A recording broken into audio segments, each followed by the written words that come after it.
জনগণের জানমালের নিরাপত্তা নিশ্চিতে সবটুকু দিয়ে চেষ্টা করবে পুলিশ, এমনটাই প্রত্যাশা বর্তমান সরকারের।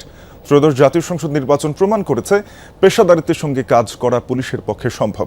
সকালে জাতীয় পুলিশ সপ্তাহ 2026-এর উদ্বোধনের পর এসব কথা বলেন প্রধানমন্ত্রী তারেক রহমান। সকালে রাজধানীর রাজারবাগ পুলিশ লাইন্স মাঠে বার্ষিক পুলিশ প্যারেডের মধ্য দিয়ে শুরু হয় আয়োজন। এ সময় পুলিশ সপ্তাহের অনুষ্ঠানে যোগ দিয়ে এর উদ্বোধন করেন প্রধানমন্ত্রী তারেক রহমান। বলেন, স্বাধীনতা অর্জনের জন্য যে পুলিশ সদস্যরা আত্মহতি দিয়েছিল, যে কোনো মূল্যে সেই স্বাধীনতা রক্ষা করতে হবে। আর কোনো ফ্যাসিবাদী শক্তি যদি পুলিশকে নিজেদের স্বার্থে ব্যবহার করতে না পারে, সেই শপথ নেয়ার আহ্বান জানান তিনি। এ সময় জাতিসংঘ শান্তিরক্ষী মিশনে পুলিশের ভূমিকার প্রশংসা করেন তিনি। আরও বলেন, দেশের জনগণের সাথে পুলিশের মানবিক আচরণ প্রত্যাশিত।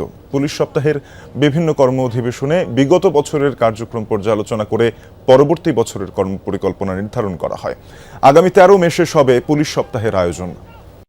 গণ অভ্যুত্থানের পরে দেশের স্বাধীনতা প্রিয় গণতান্ত্রিকামী মানুষের আকাঙ্ক্ষার প্রতিফলন হচ্ছে জনগণের রায় গঠিত বর্তমান সরকার।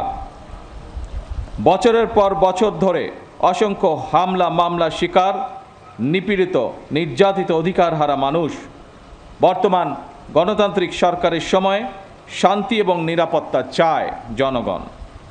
দেশের জনগণের শান্তি এবং নিরাপত্তা নিশ্চিত করা আপনাদের কার্যক্রম, অর্থাৎ পুলিশের ভূমিকার উপরেই সবচেয়ে বেশি নির্ভরশীল।